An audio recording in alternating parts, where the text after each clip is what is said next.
5 वर्ष बाद पिता की आयु अपने पुत्र की आयु की 2 गुनी हो जाएगी। पिता और पुत्र की वर्तमान आयु ज्ञात कीजिए। देखिए बच्चों, ऐसे सवालों करने के लिए क्या करते हैं, कुछ खास नहीं है लेकिन थोड़ा टफ है। कैसे है देखो, 1 वर्ष पिता की आयु 5 वर्ष पहले अपने पुत्र की आयु की कितनी गुनी थी, 3 गुनी। तो सबसे पहले सॉल्यूशन लिखेंगे। सॉल्यूशन कैसे होता है देखिएगा, माना, क्या मानेंगे, पिता की आयु, किसकी आयु, पिता की आयु, जैसे हमने पहले सवाल में माना था उसी प्रकार हम इसमें मान लेंगे। ये एक्स और वाई हम पर डिपेंड करता है, क्या मानते हैं क्या नहीं है। एक्स है, पिता की आयु कितनी है एक्स, और पुत्र की आयु, किसकी, पुत्र की आयु, पुत्र की आयु है वाई। ओके, अब हमारा इक्वेशन बनेगा, क्या इक्वेशन बनेगा, 5 वर्ष पहले, जब पहले है तो ऑब्वियसली माइनस होगा, क्यों, क्योंकि हमने पहले भी माइनस किया। तो x minus 5 is equal to कितनी गुनी है, 3 गुनी, 3 इंटू वाई माइनस 3। ये होगी हमारी इक्वेशन 1। अब दूसरी इक्वेशन बनेगी 5 वर्ष बाद, यानी कि यही चीज क्या है, 5 वर्ष बाद, जब बाद है तो ये क्या होगा, ऐड हो जाएगा इसमें। 5 वर्ष बाद इक्वल टू कितनी गुनी हो जाएगी, 2 गुनी, तो 2 इंटू बाई प्लस 5। ओके, ये हो हमारी दूसरी इक्वेशन। अब नंबर बाई नंबर हम इसको सॉल्व करेंगे। अब हम पहले इसको सॉल्व करेंगे। इसको सॉल्व करने का भाई simple method, x minus y लिखेंगे इधर, और इसका मल्टीप्लाई इसमें, फिर इसका मल्टीप्लाई इसमें, नंबर बाई नंबर। तो 3 का मल्टीप्लाई 3 वाई में होगा, 3 का 3 में होगा 9। ओके, अब इसको इधर लाएंगे और इसको इधर हो जाएगा।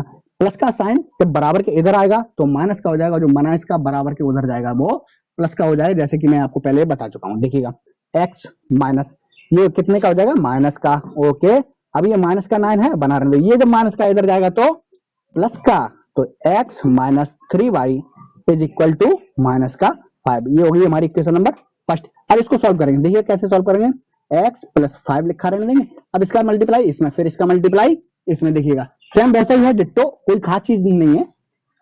2y प्लस 2 का मल्टीप्लाई 5 में होगा तो कितना हो जाएगा, 10।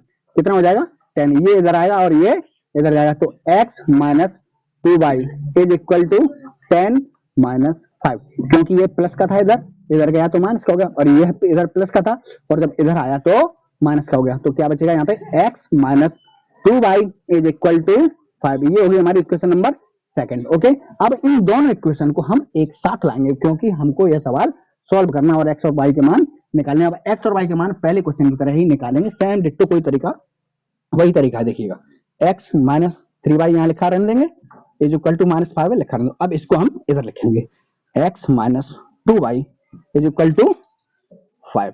ओके, लंबी सी लाइन करेंगे, यहाँ लिखेंगे घटाने पर।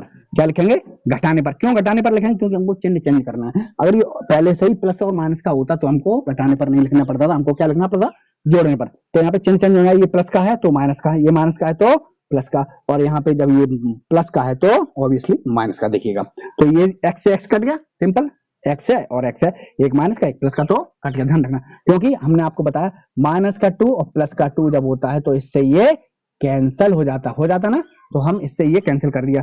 अब ये क्या बचा, ये प्लस का 2y है, ये माइनस का 3y है, तो माइनस के 3y में से प्लस के 2y जब जाएंगे तो माइनस का केवल y बचेगा। ओके, अब माइनस का 5 और माइनस का 5 माइनस माइनस के ऐड हो जाते हैं, लेकिन आते हैं माइनस के, तो माइनस का 10 हो गया, और इस माइनस से ये माइनस कैंसिल, तो y का मान क्या निकला, 10।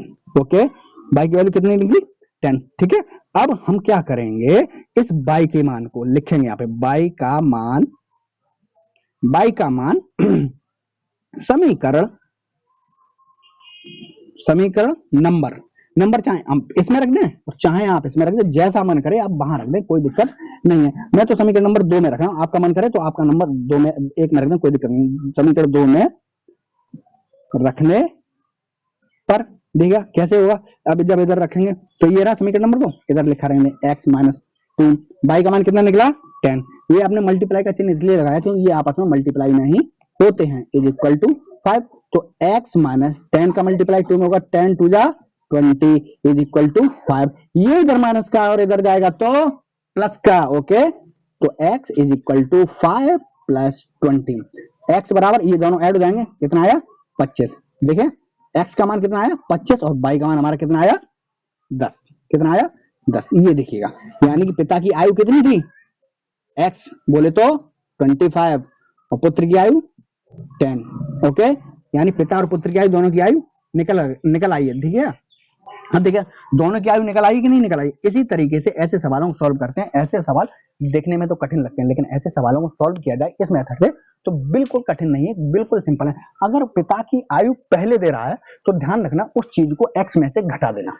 ए से लेके जेड तक जो भी आप उम्र मानो पिता की, उसमें से घटा देना। और पिता की आयु अगर बाद में दे रहा है तो उसमें वो प्लस कर देना, बाकी जो गुनी दे रहा हो तो उसका मल्टीप्लाई कर देना। Okay, best of luck. आपको हमारा क्वेश्चन कैसा लगा, हमारा आंसर कैसा लगा, हमारा मेथड कैसा लगा, हमें कमेंट करके जरूर बताएं ताकि हम आपको और भी इससे सिंपल मेथड तरीके करा सकें।